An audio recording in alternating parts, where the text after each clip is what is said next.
연합돼서 의욕적으로 진입하려 하는 것입니다.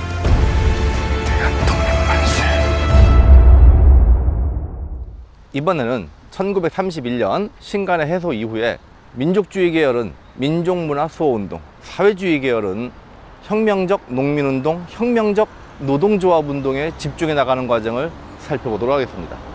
그 중에 먼저 민족주의 계열이 추구하고 있었던 민족문화 수호운동에 대해서 살펴볼 텐데요. 민족문화의 핵심은 우리의 언어와 우리의 역사에 있겠죠. 그렇다면 우리의 언어인 조선어와 우리의 역사인 조선 역사를 어떻게 지키려고 노력했을지 본격적으로 살펴보도록 하겠습니다.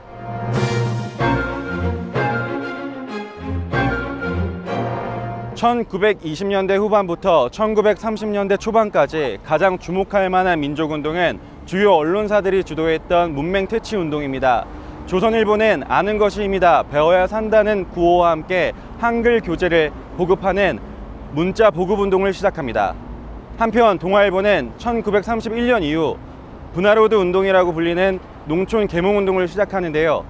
분하로드 운동은 러시아 말로 불, 속으로, 나로드, 민중이라는 뜻의 민중속으로라는 뜻을 가지고 있습니다. 러시아에서 시작됐던 농촌 계몽운동을 조선에 도입한다는 의도입니다. 분하로드 운동이 학생들을 중심으로 전국에 확산되자 조선 총독부는 이를 민족운동으로 규정해 강제로 중단시키게 됩니다. 한편 조선어학회는 언론사들이 주도하는 문자 보급운동에 참여해서 한글 강습회 개최, 한글 교재 보급 등에 적극 참여하게 됩니다.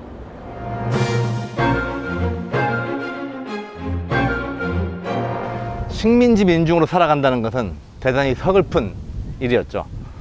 우리의 말과 우리의 역사, 그 모든 것들을 뺏겨나가는 우리의 정체성을 하나둘씩 잃어나가는 과정, 그것이 식민지 민중으로서 살아가야 하는 삶이었습니다. 1910년대 제1차 조선교육령이 시행되면서 아이들이 다니는 학교에 모든 과목은 조선어 과목을 제외하고 모든 과목의 교과서는 일본어로 편찬이 된 바 있습니다. 하지만 이때만 해도 교과서는 일본어로 편찬됐지만 그나마 조선어로 강의가 이루어졌는데요. 1938년 제3차 조선교육령 이후가 되면 모든 과목의 교과서의 편찬 자체가 일본어로 되었을 뿐만 아니라 모든 과목의 강의를 일본어로 하는, 그야말로 일본어에 의한 완벽한 내선일체 교육이 본격적으로 시행되면서 우리말과 우리 역사에 대한 정체성은 완전히 사라지게 되는 거죠. 이렇게 붕괴되고 사라질 위기에 놓인 우리의 정체성을 회복하기 위한 여러 가지 노력들이 기울어지는데, 여러분들이 보고 계신 바로 이곳에 1921년 조선어 학회가 만들어집니다. 말 그대로 조선어를 보존하기 위한 그러한 노력을 하기 위한 학술적 단체라고 할 수 있을 텐데요. 1921년 결성되었던 조선어 학회는 전국적인 강습회를 개최함으로써 전국 곳곳에 조선어를 보급하기 위한 그런 강습회라고 하는 그런 대중적인 노력을 기울였을 뿐만 아니라 각야날이라고 하는 오늘날의 한글날이죠. 그냥 딱딱하게 한글날이라고 하는 것보다 각야날이라고 하는 것이 우리말의 특성을 보다 더 잘 살리고 우리말을 기념하는 그런 날의 의미로 더 잘 전달되는지 모르겠습니다. 그래서 우리말 기념일인 각야날을 제정하고, 그리고 한글 잡지인 한글을 간행함으로써 본격적인 조선어의 보존과 조선어의 보급을 위한 활발한 노력을 기울여 나가게 됩니다. 1920년대 활동을 하였던 조선어 연구회는 1931년에 이르러 조직의 이름을 조선어 학회로 변경을 합니다. 조선어 학회로 이름을 변경한 다음 조선어 학회는 기존의 20년대 활동보다 한 단계 더 업그레이드된 활동을 본격적으로 전개해 나가게 되는데요. 그 대표적인 활동으로서는 한글 맞춤법 통일안을 제시하였고요. 또 하나는 표준어를 제정합니다. 이건 기존에 단순히 조선어를 보급하는 활동에 그쳤던 1920년대 조선어 연구회와는 달리 1931년 이후에 조선어 학회는 그야말로 문법적인 체계, 우리말의 문법적인 체계를 제대로 갖춰 나가면서 표준어의 제정, 그리고 한글 맞춤법의 제정과 같은 그런 활동들을 본격적으로 전개해 나갔던 것이었죠. 예, 들어가시면 됩니다.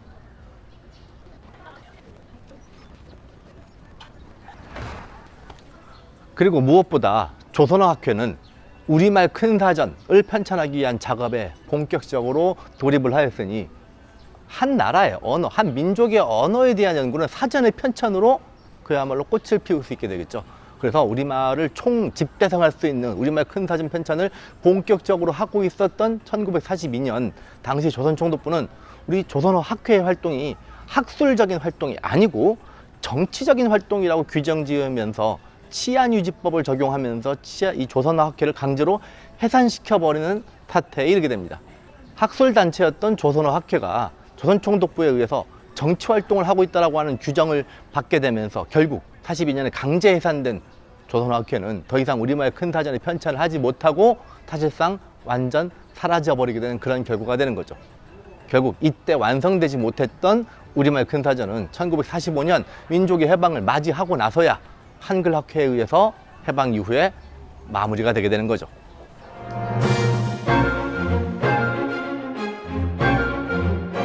(1920년대) 소위 말하는 문화통치 과정을 거치면서 조선총독부는 조선의 역사를 아주 뿌리부터 왜곡할 수 있는 그러한 노력을 본격적으로 기울이기 시작합니다.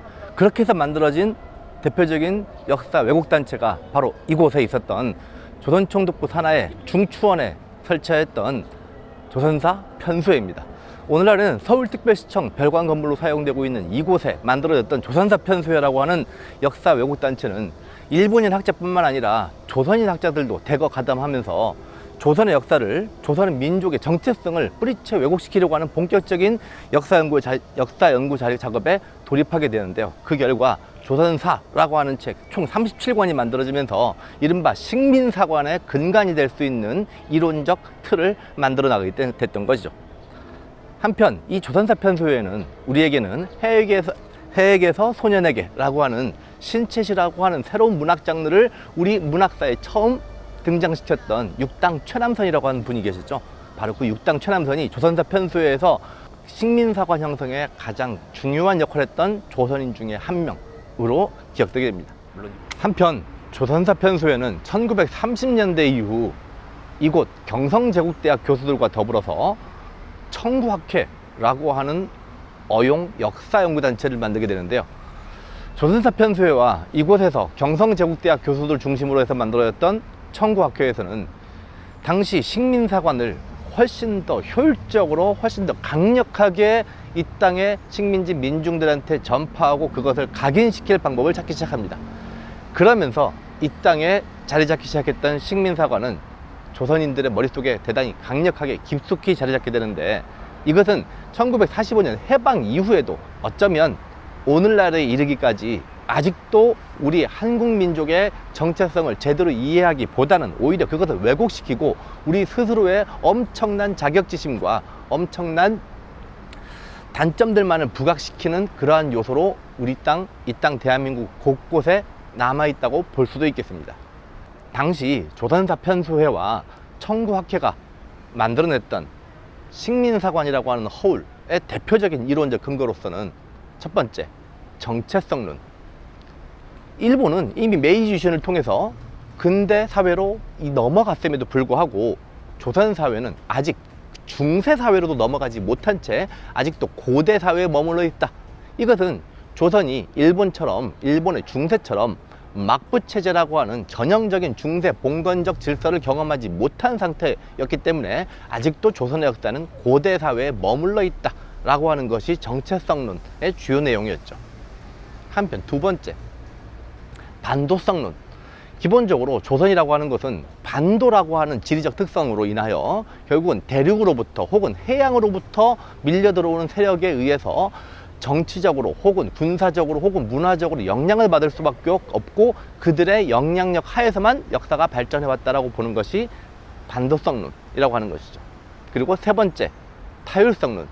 조선의 역사는 처음부터 끝까지 내내 중국의 그늘 아래서만 발전한, 중국 문화를 카피하고 중국 문화를 따라하기만 한 그러한 역사를 발전시켜 왔고 단 한 번도 조선의 독자적인 역사를 발전시켜 온 바 없는 오로지 외국의 영향력 하에서만 발전했다라고 하는 측면에서 타율성론이라고 하는 것을 주장하게 되죠. 그리고 마지막으로 당파성론. 이 조선 사람들은 둘 이상만 모이면 당파를 형성하고 그룹을 형성하고 서로를 핥히고 물어뜯는, 서로를 갈등을 유발하는 그런 요인을 하기만 하는 그런 민족성을 타고난 집단이기 때문에 전혀 단합되거나 혹은 협동을 통해서 국가적 혹은 민족적 발전을 도모하지 못하고 내내 당파를 통해서 당파와 당파 사이의 갈등을 통해 가지고 결국 조선 역사가 무너질 수밖에 없었고 더 이상의 발전이 없었다라고 하는 이론. 이를테면 대표적으로 17세기 이후 임진왜란 이후 조선에서 전개되었던 붕당 정치라고 하는 것이 허울 좋게 붕당 정치일 뿐 실질적으로는 여러 당파들끼리 치열한 정치적인 싸움 속에서 조선의 정치는 발전하지 못하고 오히려 역사적 후퇴만을 되풀이했다라고 하는 것이 이 당파성론의 이론적 근거라고 할 수 있겠죠.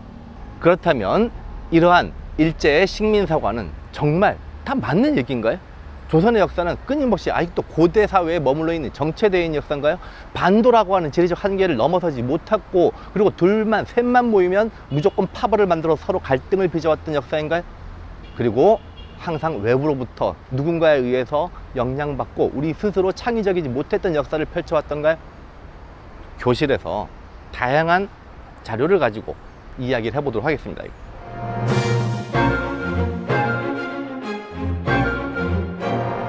애국개몽운동 시기부터 우리 민족의 역사 연구에 본격적인 노력을 기울여왔던 박은식, 신채호 선생은 일제강점기에 이르러 조선총독부의 식민사관이 우리 역사의 부정적 측면만을 지나치게 강조하는 것을 보면서 이른바 민족주의 역사학이라고 하는 것을 주창하게 됩니다. 민족주의 역사학에서는 우리 역사의 부정적 측면만을 강조했던 식민사관과 달리 우리 역사의 긍정적이고 자주적인 측면을 주목함으로써 우리 민족의 민족 독립운동을 할 수 있는 희망과 그 동력을 만들어 나갈 수 있는 그런 노력들을 본격적으로 역사 연구를 통해서 기울여 나가게 됩니다. 상하이에 대한민국 임시정부에서 활동하고 있었던 박은식 선생은 한국 통사 그리고 한국 독립운동 지혈사와 같은 민족주의 역사학의 저술을 하게 됩니다. 일제 침략 과정을 다뤘던 한국 통사 그리고 우리 독립운동의 역사를 피로 쓴 한국 독립운동 지혈사 등을 통해서 우리 민족의 독립에 강력한 의지를 표명을 하였는데요. 이때 박은식 선생은 민족의 혼을 대단히 중요시 여기면서 우리의 민족의 정신적 측면을 대단히 강조하게 되는데요. 그는 한국 통사 서문에서 국가는 형이고 역사는 신이다라고 하는 말을 남깁니다. 국가는 형, 어떤 형체로서의 모습을 갖추고 있는 것이고 역사는 신, 정신적 측면으로서 설명할 수 있다고 하는 것이죠. 비록 현재 우리의 몸뚱아리 국가는 일본에게 빼앗겨 있지만 신, 즉 역사는 아직 우리에게 살아남음으로써 우리의 역사를 보존하고 연구하고 보다 더 제대로 이해함으로써 우리의 형, 즉 국가를 다시 되찾아올 수 있다고 하는 그런 주장을 펼쳐 나갔던 것이죠.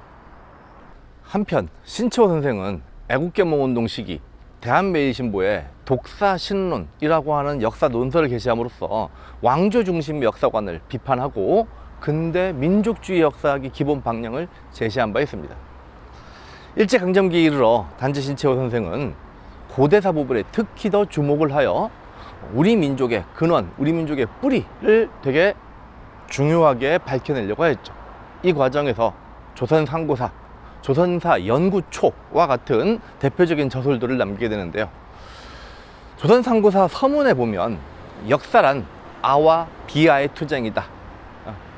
주체로서의 아, 그리고 타자로서의 비아 사이에 끊임없이 충돌과 갈등이 역사적 발전의 과정에 있다라고 강조하면서 우리 민족 독립운동의 더 강력한 전개의 필요성에 대해서 이야기한 바 있습니다. 한편 단재 신채호 선생은 저 멀리 단군신앙으로부터 화랑정신, 신라의 화랑정신에 이르는 우리 민족의 정신적 핵심을 난가사상이라고 하고 그 난가사상을 중심으로 한 우리 민족 정신이 보다 더 확대되는 것을 대단히 강조한 바 있기도 했죠. 그 외에도 정인복, 안재홍 선생 등이 또 민족주의 역사 연구의 대표적인 분들인데요. 이분들은 조선학이라고 하는 것에 주목을 하면서 조선 후기 실학사상을 재평가하는 데 많은 노력을 기울이기도 합니다. 이 과정에서 정인보 선생은 민족의 어를 강조했고요.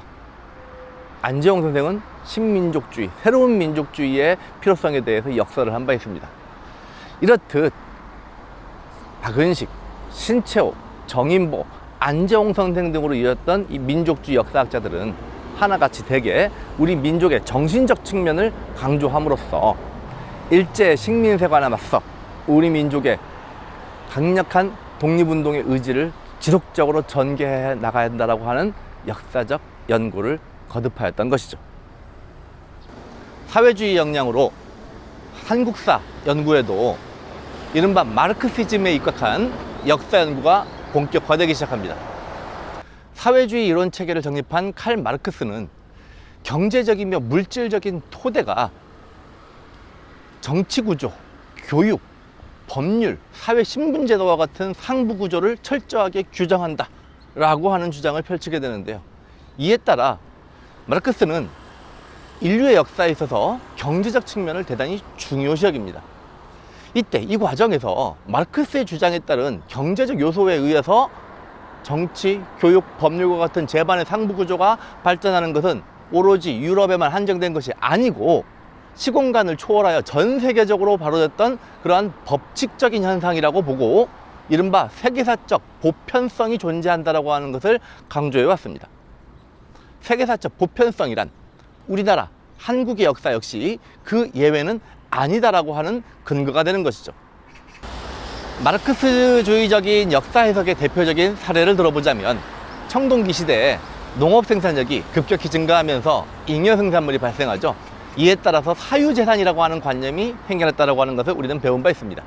여기까지가 마르크스에 따르자면 경제적 토대의 변화이죠. 이러한 경제적 토대의 변화가 어떤 변화를 일으켰냐? 인간 사회에 신분제도, 계급이라고 하는 사회 신분제도의 변화를 일으킨 바 있습니다. 그리고 이것을 지켜내기 위한 법률, 그리고 정치적 지배자로서의 군장, 그리고 그 정치적 지배자들이 군림할 수 있는 국가라고 하는 권력 시스템이 만들어진 바 있었죠. 우리 앞서서 봤던 것처럼 경제적인 토대의 변화, 잉여 생산물과 사유재산 제도라고 하는 경제적인 토대의 변화가 그대로 사회신분제도, 그 다음에 법률, 정치 권력의 탄생으로 이어지는 과정을 설명할 수 있는 대표적인 사례라고 하겠죠. 이렇듯 역사 연구에 있어서 경제적 측면을 주목하여 사회 정치적인 변화를 연구해 나가는 역사 연구 경향을 유물사관이라고 부르지만 이것을 곧 사회 경제사학이라고 부르기도 합니다. 사회 경제사학을 대표하는 역사학자로서는 백남훈 선생이 있는데요. 백남훈 선생은 그의 대표적인 저서인 조선사회 경제사를 통해서 우리 민족이 세계사적 보편성의 범위 안에 존재하는 그런 역사를 가지고 있다라고 하는 이야기를 합니다. 대표적으로는 조선 후기 이양법의 보급에 따라서 농업 생산력이 급격히 증가됨에 따라 조선 후기 신분제도가 크게 동요하고 사실상 해체 단계에 이르는 과정에 주목을 하였고, 이 과정에서 자연스럽게 상품화폐 경제가 엄청나게 발달하면서 상업자본의 형태가 만들어져 나갔던 과정을 주목하게 됩니다. 조선 후기 사회에 자본주의적인 요소가 점점점 싹트기 시작했음에 대해서 백남훈 선생이 강조했던 것이죠. 백남훈 선생은 기존에 있었던 민족주의 역사학자들이 너무 우리 민족의 정신적 측면만을 강조하고 실질적인 우리 민족의 발전의 원동력을 제대로 보지 못한다고 비판했을 뿐만 아니라 식민사학자들이 주장했던 정체성론, 뭐였죠? 우리 민족이 아직도 고대사에 머물러 있어서 중세로조차 넘어가지 못했다라고 하는 식민사관을 아주 강력하게 비판해냅니다. 우리 민족 역시 세계사적 보편성 범위 안에서 발전해 왔기 때문에, 그리고 그 과정에서 우리 민족의 역사가, 조선의 역사가 이미 자본주의의 초기 단계에 들어서 있었음을 통계적으로 자료로 충분히 입증하였기 때문에 식민사관에서 얘기하고 있었던 정체성론에 대한 강력한 비판의 근거가 되었던 것이었죠. 한편 식민사관에 맞서 우리 역사를 객관적으로 연구하려고 하는 태도 중에는 이른바 실증주의 역사관을 추구하고 있었던 진단학회라고 하는 역사연구단체가 있었습니다. 바로 이곳 창덕궁 길 건너편에 있는 이곳에서 이병도, 손진태 선생이 중심이 된 진단학회는 역사 서술에 있어서 역사가의 주관적인 서술은 최대한 배제하고 있는 그대로의 객관적인 서술만을 중심으로 해서 역사를 서술해야 한다라고 하는 이른바 실증주의적 역사관에 기초한 그러한 역사 연구 활동을 본격화해 나가게 되는데요. 사실 이런 실증주의적 역사관은 원칙적으로 상당히 맞는 얘기입니다. 역사가의 주관은 최대한 배제하고 있는 그대로의 역사적 사실만 가지고 서술이 이루어져야만 하겠죠.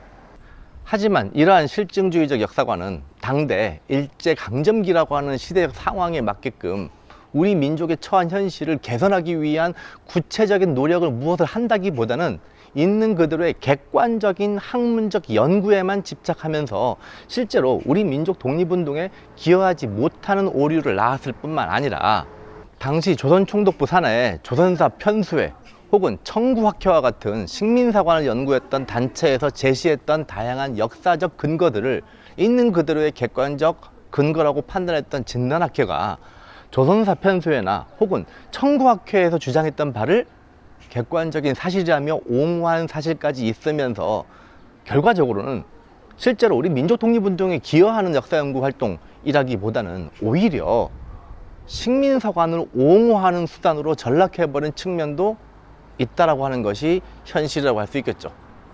그래서 1930년대가 되면 진단학회 소속이었던 이병도, 손진태, 신석호 선생 같은 분들이 조선총독부에서 식민사관을 조작하기 위해서 만들었던 조선사 편수회나 청구학회에 참여하여 함께 연구하는 그러한 활동의 결과를 확인해 볼 수 있기도 합니다.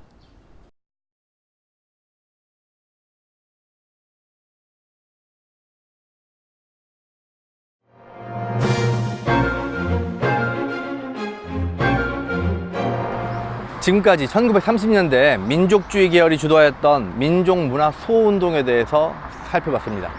자, 이번에는 사회주의 계열이 보다 더 집중했던 계급운동, 즉 농민운동과 노동운동이 어떻게 전개되었는지 살펴보도록 하겠습니다. 1910년대 토지조사 사업의 시행으로 우리 조선인 농민의 상당수는 기한부 계약에 의한 소작농으로 전락해버리고 말았습니다. 1920년대 산미증식 계획이 시행되면서부터는 우리 농민들이 이른바 증산에 필요한 수리조합비, 그리고 종자 비용, 그리고 비료대금과 같은 각종 증산에 필요한 비용까지 부담하면서 농민들의 삶은 정말 보다 더 본격적으로 피폐해져 갑니다. 이때 조선인 소작농들은 전체 생산량의 50%, 심지어는 80에서 90%까지 소작료로 징수당하는 그런 어려움에 처하는 데다가 심지어 그 소작권마저도 기한부 계약에 의해서 대단히 불안한 처지에 놓이게 됩니다. 이 과정에서 1920년대에 우리의 소작농들은 소작인 조합을 결성하고 소작료의 인하, 그리고 소작권의 이전 반대를 강력하게 주장하는 그러한 농민운동을 본격적으로 전개해 나가게 됩니다. 이때 가장 대표적인 1920년대의 농민운동으로서는 1923년 전라남도 신안 지역에서 발생하였던 암태도 소작제의가 있었습니다. 무려 1년간이나 암태도의 농민들은 당시에 암태도의 지주들과 일제의 경찰에 맞서 소작료 인하 투쟁을 벌여나갔고 그 결과 소작료 인하에 큰 성과물을 얻어내기도 합니다. 이때 90%나 되는 엄청난 소작료를 걷어갔던 악질 지주들이 일본인 지주들이 아니었다는 점입니다. 조선인 지주들이었죠. 도대체 조선의 농민들은 지주들과 싸워야 되는 건가요? 아니면 일본인과 싸워야 되는 건가요? 사회주의자들은 이렇게 생각합니다. 조선인이든 일본이든 관계없이 지주라고 하는 계급 자체가 결국은 소작농을 착취하고 억압하는 존재이기 때문에 우리는 같은 조선인이라고 하는 민족에 현혹되지 말고 무엇에 싸워야 된다? 지주 계급과 맞서 싸워야 한다라고 하는 그런 계급적 이해관계를 보다 더 분명히 할 필요가 있다라고 하는 주장을 하게 되었던 거죠. 1920년대 후반이 되자 농민들의 계급의식은 더욱 확대되었고 이 과정에서 소작인 조합은 농민조합으로 확대됩니다. 그리고 마침내 1927년 조선 농민총동맹이 결성됨으로써 보다 더 조직적인 농민투쟁을 본격화해 나가게 되는데요. 물론 이 과정에서 일제는 보다 더 강력한 탄압을 벌여나가게 됩니다. 회사량이 폐지되었던 1920년대에 이르게 되면 일본 자본이 본격적으로 조선에 진출하기 시작합니다. 수많은 공장들이 만들어졌고요. 수많은 조선인 노동자들이 일본인 공장에 고용되기 시작합니다. 이때 이 과정에서 조선인 노동자들은 12시간이 넘는 장시간 노동에 시달렸음에도 불구하고 일본인 노동자에 비하여 절반도 안 되는 심각한 저임금 상태로 놓이게 됩니다. 이 과정에서 노동자들은 임금의 인상과 노동시간의 단축과 같은 그러한 강력한 요구들을 해나가기 시작하는데요. 1920년대 보다도 확대되고 있었던 사회주의 사상과 연계되어 많은 노동조합들이 생겨나기 시작합니다. 그러던 도중 1924년 전국 노농총동맹이 결성되는가 하면, 더 나아가 1927년에는 전국 농민총동맹, 전국 노동총동맹과 같은 농민운동과 노동운동을 책임지는 각각 보다 더 전문적인 계급투쟁 기관들이 만들어지면서 노동운동은 보다 더 확대돼 나갔던 것이죠. 그러하던 도중 1920년대에 우리나라의 노동운동을 대표하는 1929년 원산 노동자 총파업이 발생합니다. 일본인 감독관에 의한 조선인 노동자 구타 사건, 일본인 감독관이 조선인 노동자를 무차별적으로 구타한 것을 계기로 해서 원산 지역의 노동자 3천여 명이 무려 4개월간에 걸쳐서 총파업을 벌여나가는데요. 이 과정에서 저 멀리 있는 프랑스, 독일, 미국 등의 노동자들이 격려 전문을 보내오기도 하고, 심지어 우리의 식민지배를 하고 있는 일본의 부두 노동자들이 같은 동조 파업을 벌임으로써 국제적인 연대, 프롤레타리아 국제주의에 입각한 국제적인 연대의 모습도 확인시켜준 총파업이었습니다. 하지만 그럼에도 불구하고 일제 경찰과 기업주에 의한 대단히 강력한 탄압으로 인하여 결국은 그들이 원하는 바를 이루지 못하고 실패하게 되죠.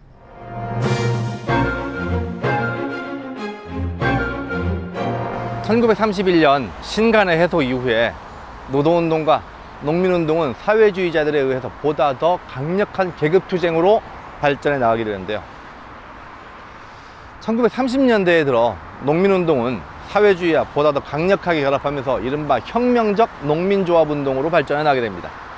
1920년대에 소장료 인하, 소작권 이전 반대와 같은 경제적 요구를 했던 것에 비해서 1930년대의 농민들은 동척의 폐지, 식민지 지주제의 반대, 그리고 토지의 분배와 같은 보다 더 강력한 체제의 변화를 요구하는 보다 더 정치적인 구호들을 내세우기 시작하는 거죠.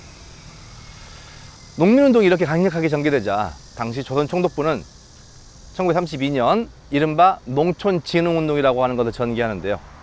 춘궁의 퇴치, 즉 보릿고개를 쉽게 넘길 수 있는 방법, 그리고 자력갱생, 스스로 노력하여 삶을 개선하겠다라고 하는 자력갱생을 명분으로 하는 농촌진흥운동을 전개하게 됩니다. 이때 주목할 만한 것은, 자력갱생을 이야기했다는 것은 뭘 말하는 거죠? 당시 농민들의 삶이 어려웠던 이유가 열심히 일하지 못하고 성실하게 일하지 못하고 게으르기 때문에 그런 거다. 따라서 자력갱생, 너희들이 열심히 일하면 얼마든지 삶이 개선될 것이다 라고 당시 농민들의 어려운 삶의 처지를 마치 누구한테 원이 있는 것처럼, 그렇죠, 조선의 농민들한테 원이 있는 것처럼 그 원인을 뒤집어 씌웠던 거죠.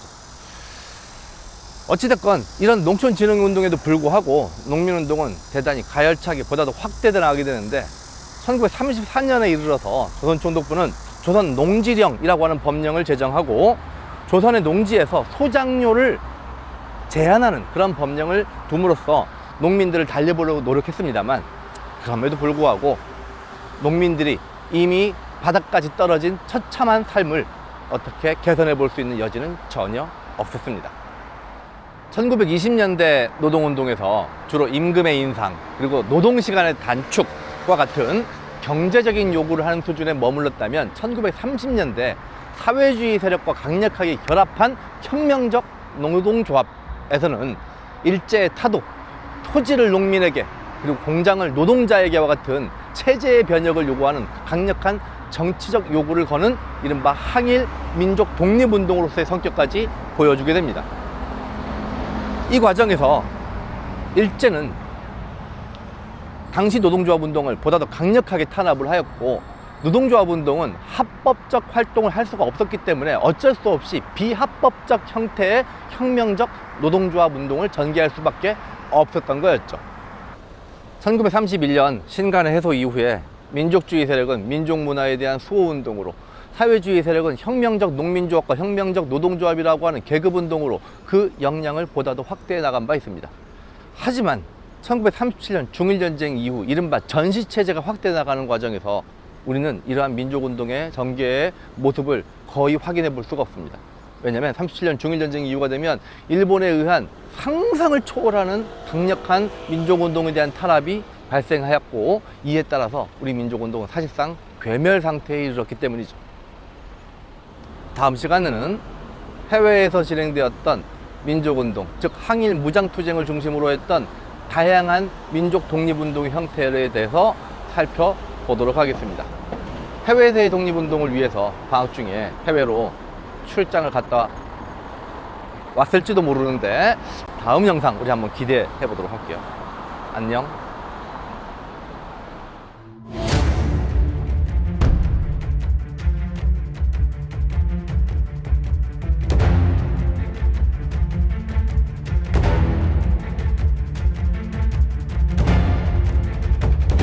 해극이 아니라 천국을 줘도 역사를 바꿀 수는 없습니다.